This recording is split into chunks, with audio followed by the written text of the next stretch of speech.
اعوذ باللہ من الشیطان الرجیم بسم اللہ الرحمن الرحیم۔ تمام بچوں کو اس پروگرام میں خوش آمدید۔ بیٹا آج 20 سفر ہے، سفر کا مہینہ چل رہا ہے اور اس کی 20 تاریخ ہے۔ آج ایک بہت ہی اہم دن ہے۔ آج کا دن چہلم کا دن ہے۔ کیا کسی کو آپ لوگوں میں سے پتہ ہے کہ چہلم کسے کہتے ہیں؟ چہلم کیا ہوتا ہے یا چہلم کسے کہتے ہیں؟ جی بیٹا آپ بتائیے کہ چہلم کیا ہوتا ہے؟ چہلم آج امام حسین کا چہلم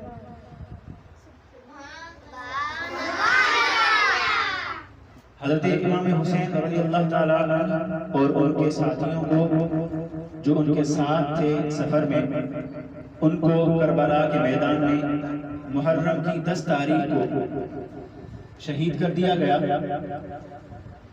تو آج سفر کی 20 تاریخ کو 40 دن ہو جاتے ہیں، آج 40واں دن ہے، تو اسی نسبت سے 40واں منایا جاتا ہے جس کو چہلم کہا جاتا ہے۔ آج کا دن ہم تمام مسلمانوں کے لیے بہت ہی اہم دن ہے۔ ہم اس دن کو خوش دلی کے ساتھ اور پورے جوش اور جذبے کے ساتھ مناتے ہیں، کیونکہ یہ ہمارا بہت ہی اہم اور خاص دن ہے۔ ہم عام لوگوں کا چہلم تو مناتے ہیں جس میں ہم قرآن خوانی وغیرہ کرواتے ہیں، ان کے لیے ان کی دعائے مغفرت کے لیے دعائیں کرتے ہیں، ان کے لیے دعائے مغفرت کرتے ہیں کہ اللہ تعالیٰ ان کی مغفرت فرما دے، اور جتنا ہو سکتا ہے ہم ان کے لیے خیر خیرات کرتے ہیں۔ تو آج کے دن بھی کچھ اسی طرح سے معاملات کیے جاتے ہیں، اور آج ہم حضرت امام حسین رضی اللہ تعالیٰ عنہ کا چہلم کس طرح سے مناتے ہیں کہ ہم محفلیں سجاتے ہیں جس میں اللہ تعالیٰ کا قرآن پڑھا جاتا ہے اور نعتیں پڑھی جاتی ہیں، اور حضرت امام حسین رضی اللہ تعالیٰ عنہ کا ذکر خیر کیا جاتا ہے، ان کے فضائل بیان کیے جاتے ہیں، اور ان کی خدمت میں، ان کی بارگاہ میں ان کی منقبتیں پڑھی جاتی ہیں۔ منقبت کہتے ہیں جس میں کسی کی تعریف کی جائے، کسی کے فضائل بیان کیے جائیں، کسی کی فضیلت بیان کی جائے، تو ہم منقبتیں بھی ان کی شان میں پڑھتے ہیں، اور حضرت امام حسین رضی اللہ تعالیٰ عنہ کی جو عظیم قربانی ہے اس کو یاد کرتے ہیں۔ اس لیے یاد کرتے ہیں تاکہ ہمیں پتہ چل سکے، اور جو ہمارے آنے والے جیسے آپ لوگ ہیں، چھوٹے چھوٹے جو بچے ہیں ہمارے، ان کو پتہ چلے کہ آج کا دن جو منایا جاتا ہے حضرت امام حسین رضی اللہ تعالیٰ عنہ کی نسبت سے، تو ان کی زندگی کیسی تھی، اور ان کی جو شہادت ہوئی وہ کیوں ہوئی، کس وجہ سے ہوئی، کیا خصوصیات تھی ان کی، کیسا کردار تھا ان کا، اور ان کو جو شہید کر دیا گیا تو کیوں شہید کر دیا گیا؟ کیا کوئی بھی ایسا شخص نہیں تھا، کیا کوئی ایسا تھا ہی نہیں، کوئی ایسی قوم نہیں تھی، کوئی ایسی جماعت نہیں تھی جو آپ رضی اللہ تعالیٰ عنہ کی مدد کے لیے آتے اور ان کو شہید نہ ہونا پڑتا؟ یہ ساری باتیں ہم کرتے ہیں تاکہ آپ لوگوں کو پتہ چلے۔ تو بیٹا ہم آپ لوگوں کو آہستہ آہستہ کوشش کروں گا کہ اس حوالے سے میں 2-4 باتیں آپ لوگوں سے کروں۔ بیٹا حضرت امام حسین رضی اللہ تعالیٰ عنہ کو جب کوفہ کے لوگوں نے بلایا کہ ہم پر جو حکمران ہیں وہ صحیح طرح سے حکمرانی نہیں کر رہے اور ہم پر ظلم کر رہے ہیں، اور یہ گناہگار لوگ ہمارے اوپر حکومت کر رہے ہیں اور انصاف نہیں کر رہے، جیسے موجودہ دور میں دیکھیں انصاف نہیں ہو رہا، انصاف بہت کم لوگوں کو مل رہا ہے، یا یوں سمجھے کہ نہیں مل رہا رہا، وقت پر نہیں مل رہا، تو اس طرح کی چیزیں تھیں اس وقت بھی. تو لوگوں نے خطوط لکھے، خط لکھے اور حضرت امام حسین رضی اللہ تعالیٰ عنہ کو بلوایا. حضرت امام حسین رضی اللہ تعالیٰ عنہ روانہ ہوئے، کوفہ گئے.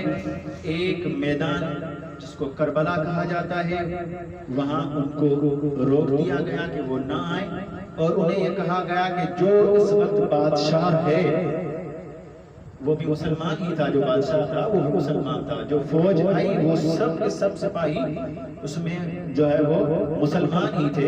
ان سے کہا گیا کہ آپ اس بادشاہ کی حکومت کو مان لیں، آپ اس کی بیعت کر لیں، آپ یہ وعدہ کر لیں کہ میں اس جو ہے وہ حکمران کے حکم کو مانوں گا. تو آپ رضی اللہ تعالیٰ عنہ نے اس سے انکار کر دیا. کیوں انکار کیا؟ کیونکہ وہ شخص جو حکمران تھا اس کا نام تھا یزید، وہ گنہگار تھا، اسلام پر عمل نہیں کرتا تھا، اسلام کے احکامات کو عام نہیں کرتا تھا، انصاف نہیں کرتا تھا، عدل نہیں کرتا تھا. اس وجہ سے حضرت امام حسین رضی اللہ تعالیٰ عنہ نے کہا کہ ایسے گنہگار شخص کی میں فرما برداری نہیں کر سکتا، اس کو حکمران تسلیم نہیں کر سکتا. کیونکہ جو شخص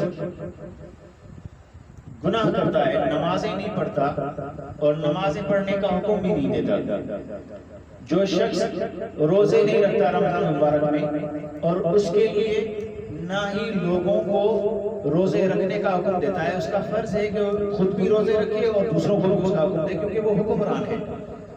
وہ یہ بھی کام نہیں کرتا. اس کے علاوہ جو عدل کا تقاضا ہے، انصاف کرنے کی بات ہے، وہ انصاف بھی نہیں کرتا، امیروں کی باتیں سنتا ہے، غریبوں پر ظلم کرتا ہے. لہٰذا میں ایسے شخص کی حکمرانی کو تسلیم نہیں کروں گا.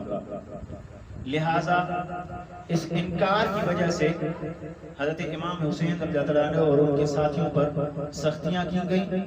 7 محرم کو پانی بند کر دیا گیا اور بالآخر جنگ شروع ہوئی. آہستہ آہستہ کر کے حضرت امام حسین رضی اللہ تعالیٰ عنہ کے ساتھ جتنے بھی ساتھی تھے ان سب کو شہید کر دیا گیا. آخر 10 محرم کو حضرت امام حسین رضی اللہ تعالیٰ عنہ کو بھی شہید کر دیا گیا. اب دیکھیں بیٹا، ہمارے لیے اس میں کیا پیغام ہے، ہمارے لیے اس میں کیا سبق ہے. حضرت امام حسین رضی اللہ تعالیٰ عنہ جو ہمارے نبی صلی اللہ علیہ وسلم کے، ہمارے نبی حضرت محمد صلی اللہ علیہ وآلہ وسلم کے نواسے تھے. ہمارے نبی صلی اللہ علیہ وسلم کی بیٹی حضرت بی بی فاطمہ رضی اللہ عنہا ہیں، ان کے بیٹے ہیں حضرت امام حسین رضی اللہ تعالیٰ عنہ. تو نبی کے نواسے ہیں، ان کو شہید کر دیا گیا. اور شہید کس وقت کر دیا گیا؟ جب حضرت امام حسین رضی اللہ تعالیٰ عنہ نماز پڑھ رہے تھے اور نماز میں جب وہ سجدے میں گئے تو اس سجدے کے دوران ان پر وار کیا گیا اور ان کو شہید کر دیا گیا. ہمارے لیے بہت بڑا سبق ہے کہ اگر تمہاری جان چلی بھی جائے تو اسلام کو نہ چھوڑو، اسلام کو نہ چھوڑو، اسلام پر مضبوط رہو، اسلام پر عمل کرتے رہو. اور جو اچھے لوگ ہیں ان کا ساتھ نہ چھوڑو، جو برے لوگ ہیں ان کا ساتھ بالکل بھی نہ دو.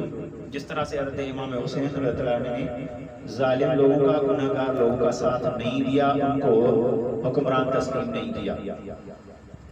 اور حضرت امام حسین رضی اللہ عنہ نے یہ فرمایا، یہ پیغام یوں سمجھے کہ دیا کہ جو تم سے اللہ اور اس کے رسول صلی اللہ علیہ وسلم نے کہا ہے اس پر عمل کرو.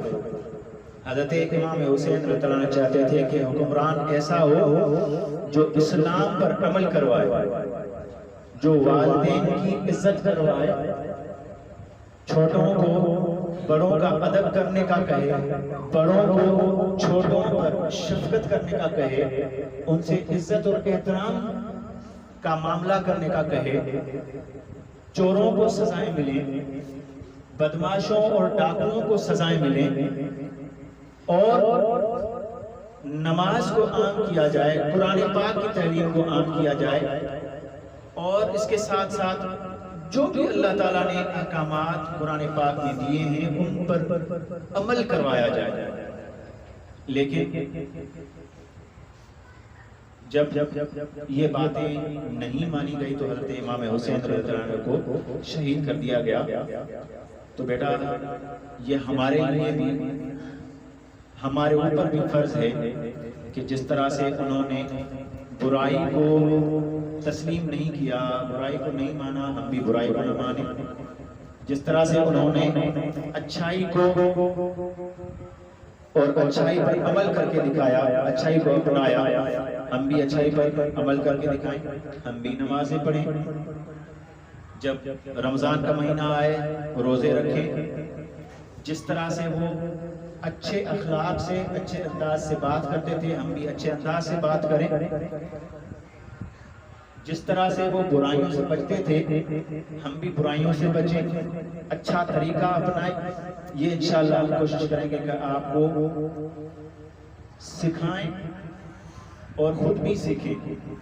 جب آپ لوگ کچھ سیکھ لیں تو اپنے گھر والوں کو بتائیں، وہ بھی اس چیز کو اپنائیں، وہ بھی اس چیز پر عمل کریں۔ انشاءاللہ ہماری کوشش یہی ہے کہ آہستہ آہستہ آپ کو بتایا جائے کہ دین اسلام ہمیں کیا سکھاتا ہے، کہ آپ کو کس طرح سے بات کرنی چاہیے، آپ کو کس طرح سے بیٹھنا چاہیے، کس طرح سے اٹھنا چاہیے، کس وقت آپ لوگوں کو کیا کام کرنے چاہیے، جو فرائض ہیں وہ کتنے ہیں، کون کون سے ہیں اور کس وقت ادا کرنے ہیں۔ ٹھیک ہے، انشاءاللہ آہستہ آہستہ یہ آپ لوگوں کو بتایا جاتا رہے گا۔ تو آج کا یہ جو پروگرام تھا وہ حضرت امام حسین رضی اللہ تعالیٰ عنہ کے چہرم کے حوالے سے تھا۔